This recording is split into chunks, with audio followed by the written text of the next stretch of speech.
2.5 வருஷமா ஆர்ப்பாட்டம் பண்ணிக்கிறோம். எந்த அமைச்சரும் எவரும் வந்து எங்களை பார்க்கல. விஜய் வராரு, விஜய் வந்து எங்களை விடமாட்டாரு. நாங்க கண்ணும் தண்ணியுமா 2.5 வருஷமா கலங்குறோம். உங்களுக்காகவும் உங்க ஊருக்காகவும் இனி உங்க வீட்டு பிள்ளையான நானும்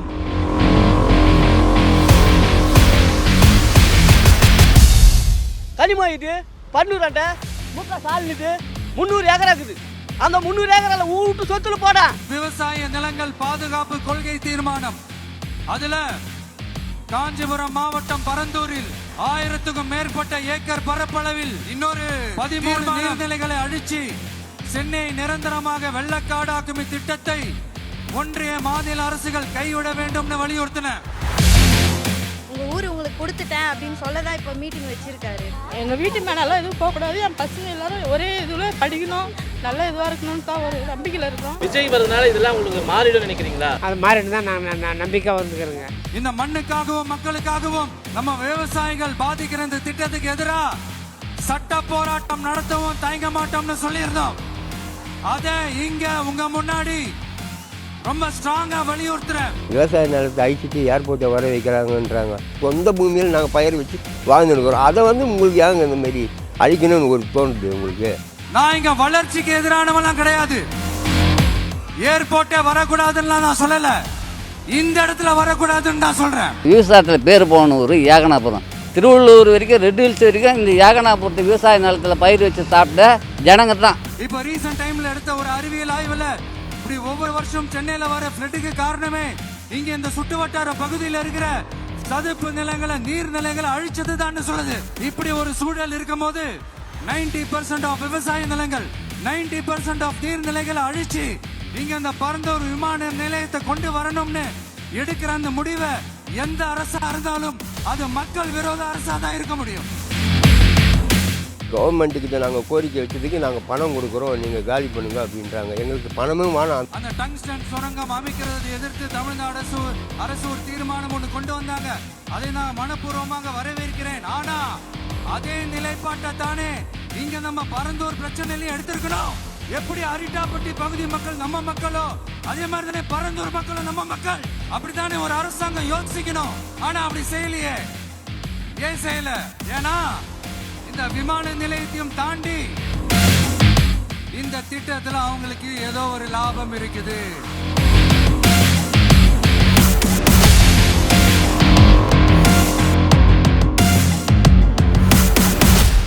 தரமே உணவாய் என்றும் அபூர்வா. இல்லை சார், 2.5 வருஷமா ஆர்ப்பாட்டம் பண்ணிக்கிறோம். எந்த அமைச்சரும் எவரும் வந்து எங்களை பார்க்கல. அன்புமணி யாரோ வந்தாங்க பார்த்தாங்க.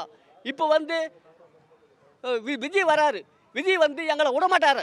நாங்கள் கண்ணும் தண்ணியுமா 2.5 வருஷமா கலங்குறோம். உங்களுக்காகவும் உங்க ஊருக்காகவும் இனி உங்க வீட்டு பிள்ளையான நானும் துண்ண சோறா படுக்க இடமா பிச்சை எடுத்து எங்கள் மண்ணு பெய்ஞ்சு எங்கள் சொத்துல நாங்கள் இருக்கிறோம். கனிமோ இது பன்னூரண்டை முக்க சால் இது 300 ஏக்கரா இருக்குது. அந்த 300 ஏக்கரால ஊட்டு சொத்துல போடு. விவசாய நிலங்கள் பாதுகாப்பு கொள்கை தீர்மானம். அதுல காஞ்சிபுரம் மாவட்டம் பரந்தூரில் 1000க்கும் மேற்பட்ட ஏக்கர் பரப்பளவில் இன்னொரு 13 நீர்நிலைகளை அழிச்சு சென்னை நிரந்தரமாக வெள்ளக்காடாக்கும் இத்திட்டத்தை ஒன்றிய மாநில அரசுகள் கைவிட வேண்டும் வலியுறுத்தின. எங்க ஏன் மக்கள் ஐசி எங்களையா சாவடிக்கிற? நாங்க பிச்சை எடுக்கணுமா? அழியணுமா? எங்களை சுட்டு தள்ளிட்டு இந்த 13 ஊர் சுட்டு தள்ளிட்டு நீ ஏற்பாடு போட்டுக்கோ. நிறைய பேர் பார்த்தாங்க, இவர் எங்களை கை விட மாட்டார். விஜய் வந்து எங்களை ஏழை மக்களுக்கோசம் பாடுபடுறார். விஜய் எங்களை விட மாட்டார். விஜய் சார் பண்ணுவாங்க சார். விஜய் அண்ணா வந்து எல்லாருக்குமே நல்லது தான் பண்ணுவாங்க. எங்களுக்கு நல்லது பண்ணிட்டு தான் எங்களுக்கு கன்ஃபார்ம் பண்ணதா இப்போ வந்திருக்காங்க. இந்த மண்ணுக்காகவும் மக்களுக்காகவும் நம்ம விவசாயிகள் பாதிக்கிற இந்த திட்டத்துக்கு எதிராக சட்ட போராட்டம் நடத்தவும் தயங்க மாட்டோம்னு சொல்லியிருந்தோம். அதை இங்க உங்க முன்னாடி ரொம்ப ஸ்ட்ராங்கா வலியுறுத்துறேன். உங்க ஊர் உங்களுக்கு கொடுத்துட்டேன் அப்படின்னு சொல்லதான் இப்போ மீட்டிங் வச்சிருக்காரு. நாங்களும் அவருக்கு நன்றி சொல்ல தான் வந்திருக்கோம். போராட்டம் பண்ண வரல, நாங்க நன்றி சொல்ல தான் வந்திருக்கோம். அதிகாரத்தை நாங்க கொடுப்போம் சார். பேசுங்க, சொல்லுங்க. அதிகாரத்தை நாங்க கொடுப்போம் அவருக்கு. எங்க மேல வீட்டு மேல எங்களுக்கு போகக்கூடாது. வேற எதுவும் இல்லை. எங்களுக்கு வீட்டு மேல அத்தியாவசிய பொருள் எல்லாமே இருக்குது. எங்கள் வீட்டு மேலெல்லாம் எதுவும் போகக்கூடாது, என் பசங்க எல்லாரும் ஒரே இதில் படிக்கணும், நல்ல இதுவாக இருக்கணும்னு தான் ஒரு நம்பிக்கையில் இருக்கிறோம். ஆனால் வீட்டு மேலேயே விட்டு அத்தியாவசியம் எதுவுமே இல்லாமல் அகதிகளாக நாங்கள் போகக்கூடாதுன்னு தான் வரோமே. இதுக்கு அதுக்காக இல்லைன்னா ரொம்ப கொடுமையில தான் சார் போவோம். மக்களை காப்பாற்றணும், அந்த விஜய் வந்து எங்களை காப்பாற்றணும், விஜய் ராஜா வந்து எங்களை அவர்கள் காமிக்கிறதுக்காக தான் நாங்கள் விவசாய வேலை பண்ணுறோம், அதனால் காமிக்கிறதுக்காக தான் இருக்கிறாங்க. இப்போ இந்த நெற்கதிர்களுக்கெல்லாம் பாதிப்பு ஏற்பட்டிருக்கு. ஆமாங்க. இந்த பாதிப்புக்காக நீங்க தொடர்ந்து 2 வருஷமா போராடிட்டு இருக்கோம். விஜய் வரதுனால இதெல்லாம் உங்களுக்கு மாறிடும் நினைக்கிறீங்களா? அது மாறிட்டு தான் நான் நம்பிக்கை வந்துக்கிறேங்க. நான் இங்க வளர்ச்சிக்கு எதிரானவெல்லாம் கிடையாது. ஏர்போர்ட்டே வரக்கூடாதுன்னு நான் சொல்லல, இந்த இடத்துல வரக்கூடாதுன்னு தான் சொல்றேன். ஆமாம், மாறிட்டு தான் நம்பிக்கை வந்துக்கிறேங்க.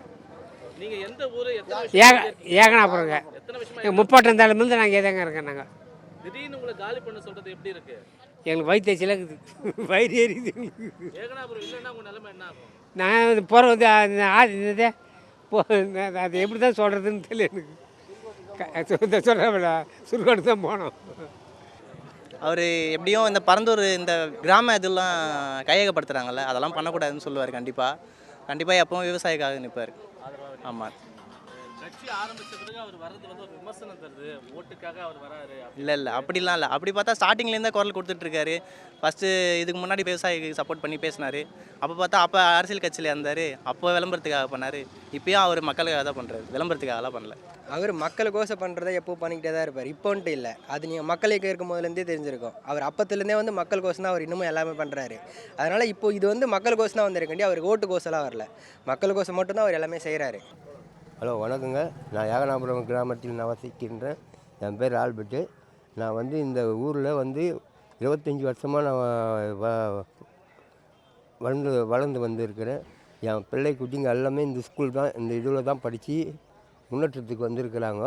இந்த நேரத்தில் வந்து ஏர்போர்ட்டு எங்களுக்கு இந்த ஊருக்கே தேவையில்லைங்க. எங்களுக்கு விவசாய நிலத்தை அழிச்சிட்டு ஏர்போர்ட்டை வர வைக்கிறாங்கன்றாங்க. எங்களுக்கு ஏர்போர்ட்டு தேவையா? இல்லை, என் பிள்ளைங்க இப்போ தான் படிப்படியாக முன்னுக்கு வந்து நிற்கிறாங்க. இந்த நேரத்தில் வந்து ஏர்போர்ட்டை வர வைக்கிறாங்க. இப்போ ரீசன்ட் டைமில் எடுத்த ஒரு அறிவியல் ஆய்வில் இப்படி ஒவ்வொரு வருஷம் சென்னையில் வர ஃப்ளட்டுக்கு காரணமே இங்க இந்த சுட்டு வட்டார பகுதியில் இருக்கிற சதுப்பு நிலங்களை, நீர் நிலைகளை அழிச்சது தான் சொல்லுது. இப்படி ஒரு சூழல் இருக்கும் போது 90% ஆஃப் விவசாய நிலங்கள், 90% ஆஃப் நீர்நிலைகளை அழிச்சு இங்க அந்த பரந்தூர் விமான நிலையத்தை கொண்டு வரணும்னு எடுக்கிற அந்த முடிவை எந்த அரசா இருந்தாலும் அது மக்கள் விரோத அரசா தான் இருக்க முடியும். இது எங்களுக்கு தேவையில்லாத வேலையெல்லாம் நீங்கள் பண்ணுறீங்க. நாங்கள் வாழ்கிற வாழ்க்கையே இதாங்க, இந்த பூமி தாங்க. இந்த பூமியை விட்டு எங்களால் எதுவுமே பண்ண முடியாதுங்க. எங்களை எந்த ஊருக்கு அனுப்பிச்சாலும் எங்களுக்கு இந்த வாழ்க்கை வராதுங்க. இந்தமாரி வாழ்க்கை வரவே வராதுங்க. எங்களுக்கு தேவையே இல்லைங்க இந்த ஏர்போர்ட்டு. இந்த 910 நாளாக போராட்டம் பண்ணிக்கிறோம் நாங்கள் இந்த ஏகனாபுரம் கிராமத்தில். பக்கத்து கிராமம்லாம் வந்து அவங்களும் பண்ணின்னுக்கிறாங்க. ஆனால் நாங்கள் தான் முழுமையாக ஃபஸ்ட்லேருந்து ஆரம்பத்துலேருந்து பண்ணிட்டு வரோம். அவர் வந்தால் ஏதாவது எங்களுக்கு ஒரு மாற்றம் தருவார். அவர் இப்போ தான் வந்திருக்கிறாரு. அவர் வந்தாருன்னா எங்களுக்கு நல்ல ஒரு மாற்றம் கிடைக்குன்னு தான் நாங்கள் அவரை வர வைக்கிறோம்.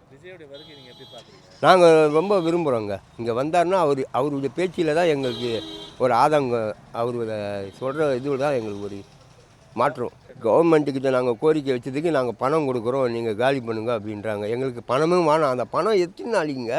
எப்படி அரிட்டாப்பட்டி பகுதி மக்கள் நம்ம மக்களோ அதே மாதிரி தானே பரந்தூர் மக்களும் நம்ம மக்கள். அப்படித்தானே ஒரு அரசாங்கம் யோசிக்கணும். ஆனா அப்படி செய்யலையே. ஏன் செய்யல? ஏன்னா இந்த விமான நிலையத்தையும் தாண்டி இந்த திட்டத்தில் அவங்களுக்கு ஏதோ ஒரு லாபம் இருக்குது. கிட்டத்தட்ட ஒரு வருஷம் சாப்பிட முடியுமா அந்த பணத்தை? அந்த பணத்தை சாப்பிட்டு நாங்கள் பிச்சை தாங்க எடுக்கணும் ரோட்டில். இந்தமாரி வாழ்க்கை வாழவே முடியாதுங்க. நாங்கள் ஏங்க சொந்த பூமியில் நாங்கள் பயிர் வச்சு வாழ்ந்துருக்கிறோம். அதை வந்து உங்களுக்கு ஏங்க இந்தமாரி அழிக்கணும்னு ஒரு தோணுது உங்களுக்கு? இங்கே நீர் நிலம்லாம் அதிகமாக இருக்குதுங்க. ஏர்போர்ட்டு வந்தாலும் இந்த ஏர்போர்ட் தாங்காது இந்த இடத்துக்கு. ஏன்னா நல்ல குட்டைங்க இருக்குது, ஏரிங்க இருக்குது. பூமி அவங்க தான் பார்க்கங்கஞ்சி. ஆனால் இது ஏர்போர்ட்டுக்கு அது சரிப்பட்டு வராதுங்க. இது வரைக்கும் எங்களுக்கு யாரும் அரசாங்கம் வந்து எந்த ரியாக்ஷனும் எடுக்கலை. எங்களுக்கு வந்து போய் பார்க்குறாங்களே கண்டி எந்த முயற்சியும் பண்ணல. ஸ்டாலின்கிட்ட எத்தனையோ கோரிக்கை வச்சுட்டாங்க. ஆனால் அவரும் எங்களை இது பண்ணல. ஆனால் அவர் எலெக்ஷன் ஏர்போர்ட் வராதுன்றதுனால தான் ஜெயிக்க வச்சோம். ஆனால் அவர் எங்களை இது பண்ணிவிட்டார். அதனால் எங்களுக்கு விஜய் வந்து கொஞ்சம் ஹெல்ப் பண்ணால் ரொம்ப நல்லதாக இருக்கும். ஏனாபுரம் போய் போஸ்ட் எங்களுக்கு தேவைப்பா. எங்களை எங்கே அனுப்ப போகிறோம், எதை அனுப்ப போகிறோம், நாங்கள் ஒரு நாலு மாதிரி தூக்கம் இல்லாமல் நாங்கள் அழுது கொண்டு இருக்கிறோம். எங்கள் ஊரை பற்றி எதுக்கு அனுப்புகிறேன் ஏதாவது சொல்லு. அனுப்பலன்னு கூட சொல்லலை. இதேமாரி சொல்லி எங்களுக்கு காலத்தை ஓட்டிக்கிறேன். எப்படி அது சொல்லு. போராடிங்கிறோம் நாங்கள் ஏதாவது தக்க பதில் சொன்னேன். இன்னொரு மூச்சு வரும் அந்த ஊரில் வரமாட்டேன். வந்து ஓட்டு கட்டு நான் ஏறி போஸ்ட் இல்லை உங்களுக்கு வர வைக்காது போடு எனக்கு ஓட்டு போட்டுன்னு சொன்னீங்களே. எப்படி இப்போ சொன்னேன் அந்த வார்த்தை என்ன ஆச்சு? போய் போடணும். இப்போ எங்களை வீட்டு விட்டு போக சொல்கிறேன். எங்களுக்கு எந்த இடம் எங்கே இருக்கிற சொல்லி எங்களுக்கு தக்க பதில் போகிறோம். போராடிங்கிறோம்.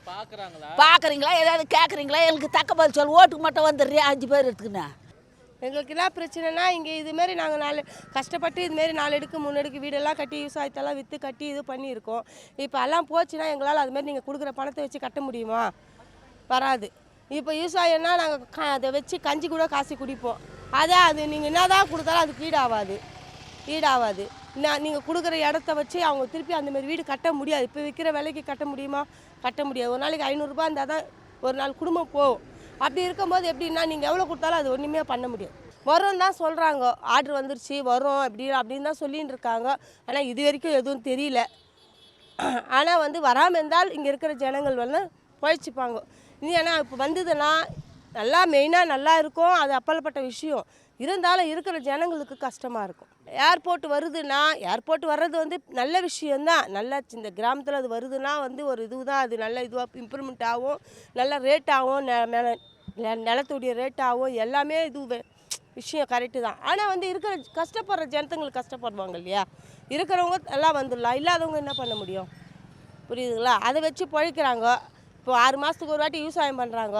அதை வச்சு பழிக்கிறாங்க. ஒரு வாட்டி போடுவாங்க, ஒரு வாட்டி வீட்டுக்கு வச்சுப்பாங்க. அப்படி இருக்கும்போது இல்லைன்னா என்ன பண்ணுவாங்க? 1 கிலோ அரிசி இன்றைக்கி 100 ரூபா விற்கிது, 75 ரூபா விற்கிது. அதுக்கு கம்மி வாங்கினா நல்லா இல்லை. அப்படி இருக்கும்போது என்ன பண்ணுவாங்க மக்கள்? வரது நல்லதுன்னு சொல்கிறதுக்கு வாய்ப்பே இல்லை. ஏன் வரத்துக்கு வாய்ப்பு இல்லைன்னா இந்த காஞ்சிபுரம் மாவட்டத்திலே அதுக்கு முன்னே செங்கல்பட்டு மாவட்டம், இப்போ இடையில் மாற்றின காஞ்சிபுரம் மாவட்டம். ஆனால் விவசாயத்தில் பேர் போன ஊர் ஏகனாபுரம்.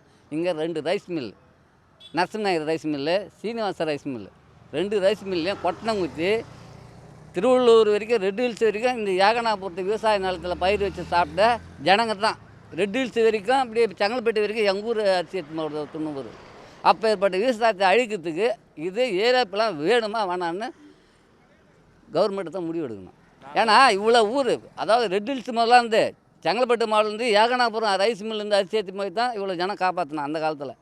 எப்போ 40 வருஷத்துக்கு முன்னால் இந்த விவசாயம் போராடி கஷ்டப்பட்டு கையில் நாங்கள் மண் பேசிந்து விவசாயம் பயிர் வச்சுனாலாம் இந்த நிலத்தில் தான் இவ்வளோ ஜனம் படித்து இவ்வளோ பேர் எம்எல்ஏ ஆகிறான், இவ்வளோ பேர் மந்திரி வந்துக்கிறான். ஆனால் அப்பேற்பட்ட மந்திரி வந்து இந்த ஊரில் ஏற்பட ஓனன்னா இது வேணாவா கவர்மெண்ட் முடிவு எடுக்கணும். பார்க்குறாங்களே தவிர இது வரைக்கும் எந்த பரிசீலனை பண்ணலை. இந்த ரைஸ் மில் இந்த ஊரில் ரைஸ் மில் இவ்வளோ பேர் அரிசி குத்தி தொன்னு வளர்ந்து இன்றைக்கி டிகிரி முடிச்சோம் மந்திரி ஆகணும். இவ்வளோ பேர் இந்த ஏகனாபுரத்து அரிசி தான்.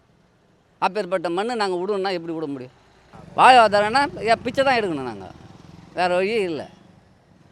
பிள்ளைங்கள்லாம் பிச்சை தான் எடுக்க போனோம். நாங்கள் இருக்கிற மாட்டை விற்று விட்டு மாட்டை ஆட்டை பால் கறந்து நாங்கள் அதை போய்க்கிறோம். அந்த மாட்டை விற்று இப்போ புல்லு அறுத்து கேவுரு மிளகா அரிசி கேவுரு கோதுமை எல்லாமே இங்கே தான் பயிர் வச்சோம். அப்போ இந்த நிலத்தெல்லாம் விட்டுட்டு நாங்கள் படிப்பு கிடையாது எங்களுக்கு. இந்த இப்போ ஏகனாபுரத்தில் அந்த அளவுக்குலாம் படிப்பு அதிகம் கிடையாது.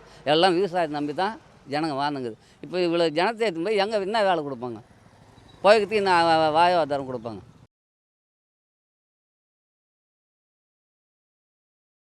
தரமே உணவாய் என்றும் அபூர்வா.